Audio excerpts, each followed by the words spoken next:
दशकों से ईरान और इजराइल ने एक खामोश जंग लड़ी है, प्रॉक्सीज, साइबर अटैक और हत्याओं के जरिए। उनकी दुश्मनी इतिहास, विचारधारा और भू राजनीति में गहरी है। इस छिपे हुए झगड़े ने मिडिल ईस्ट को अस्थिर किया है और दूसरे देश भी इसमें खिंच गए हैं। 1969 की क्रांति ने पुराने दोस्तों को कट्टर दुश्मन बना दिया। अब शैडो वॉर खुलकर सामने आ रही है। ईरान ने सीधे हमला किया है, जिससे नाजुक यथास्थिति टूट गई है। तेहरान और तेल अवीव में बेचैनी साफ है। शैडो वॉर का एंड गेम आ गया है। मिडिल ईस्ट अपनी सांसें थामे हुए है। दुनिया की आंखें इस खतरनाक क्रॉसरोड्स पर टिकी हैं। एक शांति समझौते ने संघर्ष से थके क्षेत्र को थोड़ी उम्मीद दी, लेकिन ईरान और इजराइल के बीच विश्वास नहीं था। दशकों की दुश्मनी एक समझौते से नहीं मिट सकती थी। फिर एक रहस्यमयी धमाके ने ईरान के सैन्य ठिकाने को हिला दिया। शांति समझौता टूट गया और क्षेत्र की उम्मीद डर में बदल गई। अब क्षेत्र तबाही के करीब है। हिंसा का चक्र फिर से शुरू हो गया। ईरान का जवाब तेज और साफ था। पहली बार तेहरान ने इजराइल पर सीधा समन्वित मिसाइल और ड्रोन हमला किया। निशाने सैन्य और रणनीतिक ठिकाने थे, जिससे एक नाटकीय बढ़ोतरी हुई।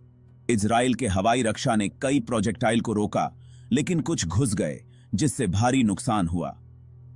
संदेश साफ था, ईरान इजराइल पर सीधा हमला कर सकता है और करेगा। शैडो वॉर खुले संघर्ष में बदल गया था। ईरान का नेतृत्व अपनी ताकत दिखाना चाहता था, अपने लोगों को, क्षेत्र को और दुनिया को। सरकारी मीडिया ने हमले को एक जीत के रूप में मनाया, जिससे राष्ट्रीय गौरव बढ़ा। ऑपरेशन को सावधानी से कैलिब्रेट किया गया था। सैन्य ठिकानों पर हमला किया गया, लेकिन बड़े पैमाने पर नागरिकों के हताहत होने से बचा गया। ईरान ने पूरी तरह से युद्ध भड़काए बिना डिटरेंस को बहाल करने की कोशिश की। खतरा नाटकीय रूप से बढ़ गया। यह क्षेत्र एक बड़े संघर्ष के करीब पहुंच गया। दुनिया इजराइल के जवाब का इंतजार कर रही थी। शक्ति संतुलन बदल रहा था। तेहरान ने शक्ति प्रदर्शन का जुआ खेला। बढ़ोतरी का खतरा वास्तविक था। हमला एक टर्निंग पॉइंट था। शैडो वॉर खत्म हो गया था। युद्ध का मैदान अब खुले में था। इस हमले के नतीजे क्षेत्र से कहीं ज्यादा दूर तक फैलेंगे। दुनिया इजराइल के अगले कदम के लिए तैयार थी। बदले का चक्र नियंत्रण से बाहर होने की धमकी दे रहा था। मिडिल ईस्ट कगार पर खड़ा था। गलत अनुमान की कीमत कभी इतनी ज्यादा नहीं थी। दुनिया ने अपनी सांसें थाम लीं। तेहरान ने अपने हमले को आत्मरक्षा का एक जरूरी कार्य बताया। कई सालों की इजरायली गुप्त कार्रवाइयों ने उनकी नजर में एक सीधे जवाब की मांग की थी। सरकार ने सैन्य शक्ति और देशभक्ति के भाषणों की तस्वीरों से अपने लोगों को एकजुट किया।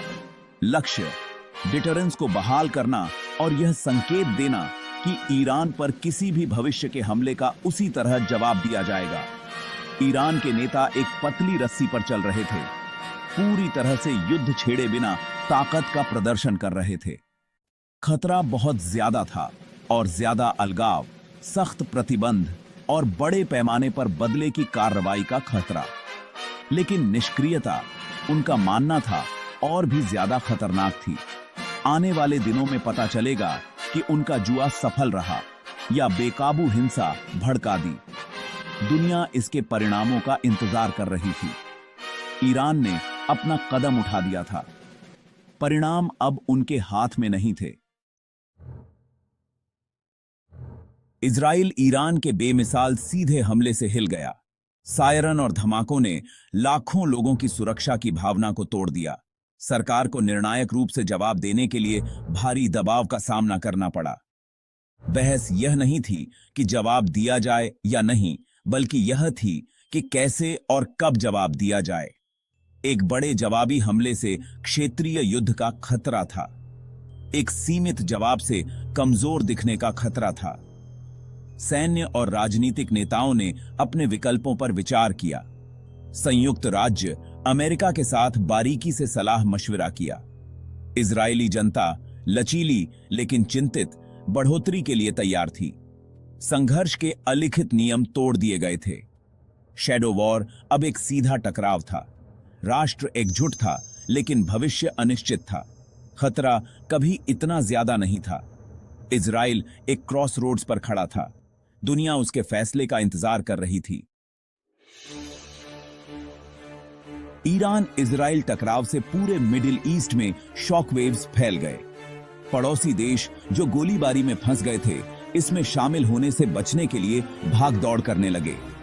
अरब खाड़ी के देश जो लंबे समय से ईरान से सावधान थे, डर गए कि संघर्ष फैल सकता है और महत्वपूर्ण तेल मार्गों को बाधित कर सकता है।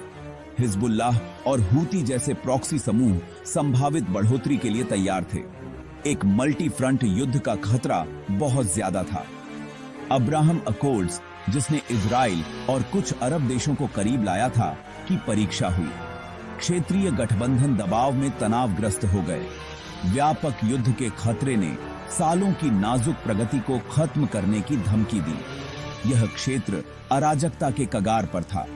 दुनिया की ऊर्जा सुरक्षा दांव पर थी। मिडिल ईस्ट अपनी सांसें थामे हुए था, संयम की उम्मीद कर रहा था। अगला कदम पूरे क्षेत्र को भड़का सकता था। दुनिया ने अलार्म होकर प्रतिक्रिया दी। संयुक्त राज्य अमेरिका ने ईरान के हमले की निंदा की और इजराइल के लिए समर्थन की पुष्टि की, जबकि एक व्यापक युद्ध से बचने के लिए संयम बरतने का आग्रह किया। यूरोपीय शक्तियों ने डी एस्केलेशन का आह्वान किया और मध्यस्थता करने के लिए भागदौड़ की। रूस और चीन, तेहरान के सहयोगी, ने शांति का आह्वान किया, लेकिन संकट के लिए पश्चिमी नीतियों को दोषी ठहराया। संयुक्त राष्ट्र ने आपातकालीन बैठकें बुलाईं, लेकिन प्रमुख शक्तियों के बीच विभाजन ने इसकी प्रभावशीलता को सीमित कर दिया। वैश्विक नेताओं को शरणार्थी संकट और आर्थिक उथल-पुथल का डर था। कूटनीति समय के खिलाफ दौड़ रही थी। क्षेत्र का भाग्य अधर में लटका हुआ था। तबाही को रोकने की दुनिया की क्षमता अनिश्चित थी। संकट ने गहरे भू राजनीतिक दरारों को उजागर किया। अगले कदम मिडिल ईस्ट के भविष्य को आकार देंगे। खतरा वैश्विक था। दुनिया देख रही थी, किसी ब्रेक थ्रू की उम्मीद कर रही थी। आर्थिक झटका तुरंत लगा। तेल की कीमतें आसमान छू गईं, क्योंकि व्यापारियों को दुनिया की ऊर्जा आपूर्ति में व्यवधान का डर था। स्ट्रेट ऑफ हॉर्मुज, एक महत्वपूर्ण तेल चौक पॉइंट, एक फ्लैश पॉइंट बन गया। वैश्विक बाजार गिर गए। निवेशक सुरक्षित ठिकानों की ओर भागे। एयरलाइंस ने उड़ानें बदल दी और पर्यटन खत्म हो गया। इजराइल को बढ़ती सैन्य लागत और आर्थिक व्यवधान का सामना करना पड़ा। ईरान की पहले से ही नाजुक अर्थव्यवस्था कगार पर थी। युद्ध की लागत आम लोगों पर सबसे ज्यादा पड़ेगी। संकट जितना लंबा चलेगा, वैश्विक फॉलआउट उतना ही ज्यादा होगा। आर्थिक दर्द डी एस्केलेशन के लिए एक शक्तिशाली प्रोत्साहन बन गया, लेकिन गौरव और सुरक्षा चिंताओं ने आर्थिक तर्क को दरकिनार करने की धमकी दी। विश्व अर्थव्यवस्था और ज्यादा उथल-पुथल के लिए तैयार थी। दुनिया एक व्यापक युद्ध के कगार पर खड़ी है। शैडो कॉन्फ्लिक्ट खत्म हो गया है। खुला टकराव शुरू हो गया है। अगले दिन महत्वपूर्ण हैं। इजराइल का जवाब क्षेत्र के भाग्य को आकार देगा। बड़े पैमाने पर जवाबी कार्रवाई से क्षेत्रीय नरक भड़क सकता है। संयम से दुश्मनों को बढ़ावा देने का खतरा है। कूटनीति को एक और मौका दिया जाना चाहिए। पिछली विफलताओं के बावजूद विकल्प अकल्पनीय है। एक युद्ध जो मिडिल ईस्ट और उससे आगे भी फैल सकता है। दोनों पक्षों ने अपनी क्षमताएं दिखाई हैं और एबिस को देखा है। उम्मीद है कि अस्तित्व बदले से ज्यादा महत्वपूर्ण होगा। अगर युद्ध भड़कता है तो आम लोगों को सबसे ज्यादा कीमत चुकानी पड़ेगी। दुनिया देख रही है, ज्ञान और संयम की उम्मीद कर रही है। गलत